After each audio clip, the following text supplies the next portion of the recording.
বন্ধুরা, সংসারের সংকীর্তন সিরিয়ালের আজকের রিভিউ। বাড়িতে সবাই বলাবলি করছে রবীন্দ্র জয়ন্তী উপলক্ষে বাড়ির ভারী ভারী চেয়ারগুলো দিয়ে কিছুই হবে না, কিছু প্লাস্টিকের চেয়ার আনতে হবে। জয়ন্ত তখন বলছে প্লাস্টিকের চেয়ারে অনেক খরচা পড়ে যাবে। তখন নন্দ আর শান্তি বলছে আমরাও না হয় কিছু খরচ দিয়ে দেব। এদিকে মদন বাজার থেকে ফিরছে, তখন হাতে একটা কাগজ পেয়েছে যেটাতে লেখা আছে আজকে বংশীবদন ভট্টাচার্যের বাড়িতে রবীন্দ্র জয়ন্তী উপলক্ষে আপনাদের সবাইকে স্বাগত। মদন বলছে শান্তি, তুমি আমাকে অপমান করেছিলে, সেই অপমানের জবাব আমি অপমান দিয়েই নেব। তারপর সেই কাগজটা মদন সবারই বাড়ি বাড়ি বিলি করতে থাকে।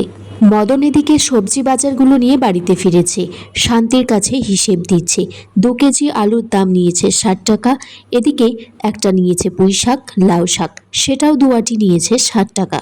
350 টাকার মাছ কিনেছে, সব মিলিয়ে 450 টাকা হয়েছে। শান্তিকে সে 50 টাকা গুনে গুনে ফেরত দিয়েছে। জয়ন্ত তখন শান্তিকে বলছে এত যে খরচ হচ্ছে সেটা বাবাকে একবার জানালে ভালো হতো। মদন সেটা শুনে বংশীর কাছে গিয়ে বলছে মামা, তোমার যে টাকা পয়সা আছে সরিয়ে ফেলো, আর না হলে আমাকে দিয়ে দাও, ওরা যে টাকা চাইতে আসছে তোমার বাড়ির লোক। জয়ন্ত আর শান্তি তারপর বংশীর কাছ থেকে পারমিশন নিয়ে নেয় যে কিছু চেয়ার লাগবে আর মাইক আনতে হবে। চাঁদা তুলে তারা টাকা দিয়ে শোধ করবে, টাকা বংশীকে দিতে হবে না। জয়ন্ত তখন বলছে যে 2000 টাকা খরচ হবে।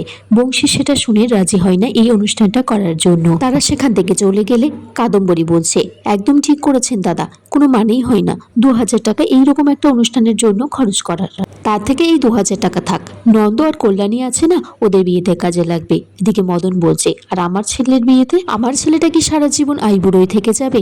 সে যাই হোক, এখন দেখার পালা সন্ধ্যাবেলাতে কি হয়। শান্তি এদিকে জয়ন্তকে একটা লিস্ট করে দিয়েছে কে কি অনুষ্ঠানে নাচ গান করবে। সেটা দিয়ে শান্তি চলে যায় তার বাপের বাড়িতে তার মা আর বাচ্চাগুলোকে নিয়ে আসার জন্য। এদিকে জয়ন্তর কাছে একটা ফোন এসেছে। জয়ন্ত বলছে আবার ঝড় উঠছে।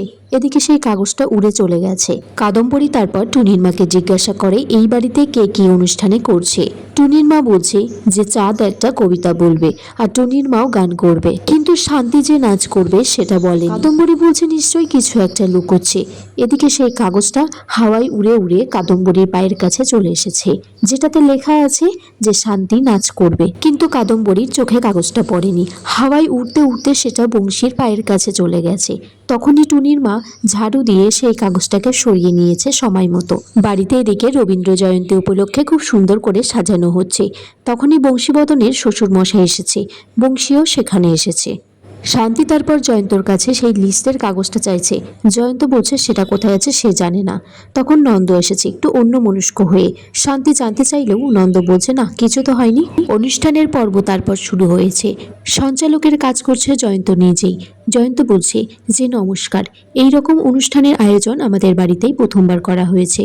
তারপর বংশী আর তার শ্বশুরমশাইকে একটা দইওয়ালার নাটক করার জন্য বলা হচ্ছে, কিন্তু বংশী বলছে সে ছোটবেলায় করেছি, এখন করতে পারবো না। কিন্তু তার শ্বশুরমশাই তাকে করার জন্য জোর করছে, বলছে বড়বেলায় তোমায় করতে হবে।